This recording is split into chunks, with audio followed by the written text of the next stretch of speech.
everybody, and welcome to my channel. This is Stamping with Tanya Badalka, and today I'm going to show you an alternative card using elements from the Paper Pumpkin Kit, the Annual Catalog, as well as the Mini Catalog. So we are going to create this card here, and this card is elements from a card that I did with my stamping group last month. And I had some leftover bits and they were just laying on my desk, so I decided to use them to make this card. There's quite a few products in here, so let's get started. The first is we're going to use this Designer Series paper called Peaceful Place, and it's in the Mini Catalog. We are going to use Garden Green ink pad for the snowflakes around here. So this is it here. This little piece here, and that piece just nestles into this die, which is from the Scallop Contours dies, and I have cut this out of cherry cobbler, and then I cut out a piece of white cardstock to fit just inside of that. So that piece of white cardstock is 2 by 3 1/4. So for that piece, and then I'm going to stamp this snowflake here from the Merry Snowflakes in the Garden Green just around the edge.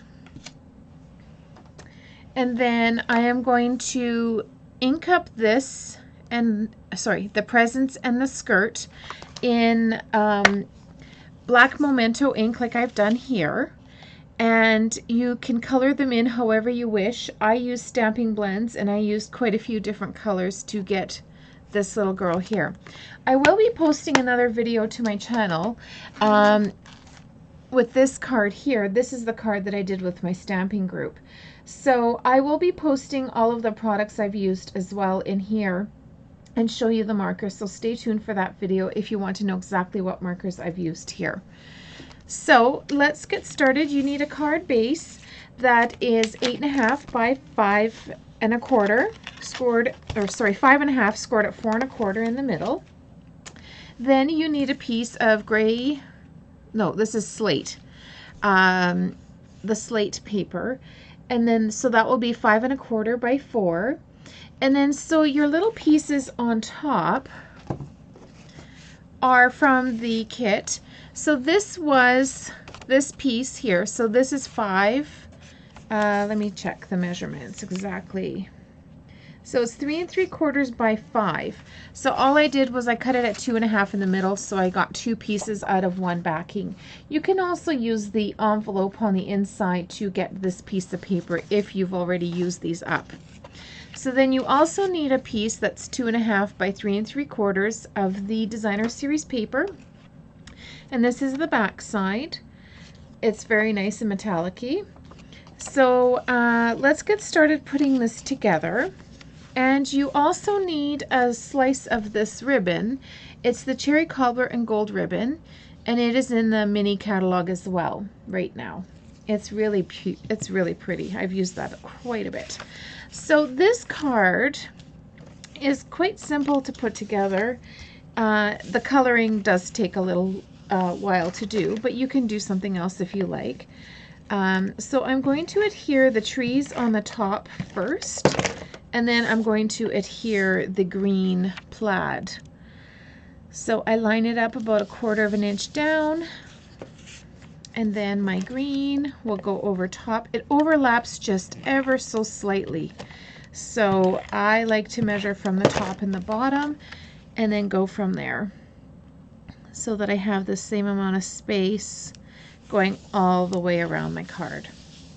So there we go. Now this one I put with dimensionals onto the card, but this one I'm going to glue directly to the card because I have a lot of layers on here. And if you are going to mail it, it will be extra postage because there's 3 layers of dimensionals on the card. So I've applied adhesive all the way around, and I am going to lay my ribbon down as like a belly band kind of thing, and then place this onto my card base nice and flat, so like that. So my next piece I am going to glue together are the snowflakes with the cherry cobbler here. So I've done pre-done lots of this because these were just bits laying around that I had. So that's how I came up with this card. So now I'm going to place dimensionals on the back of this unit. And I'm just going to use some dimensionals that I have around the corner here because I don't want to waste them.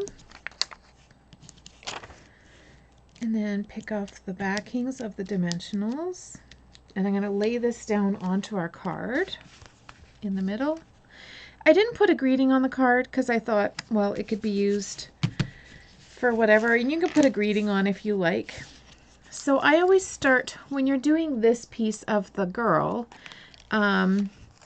you can start with the legs first. Now you can glue this one directly onto the card flat and then just pop up this one, but I wanted to pop up both sets, her body and the presents, like that. So pretty easy, not too bad. And like I said, stay tuned for directions on how to make this card and all of the colors I've used. So this is an alternative for this month's paper pumpkin for October. Peaceful Christmas. Please stay tuned for more cards and more ideas. Have a great day and happy crafting, everybody.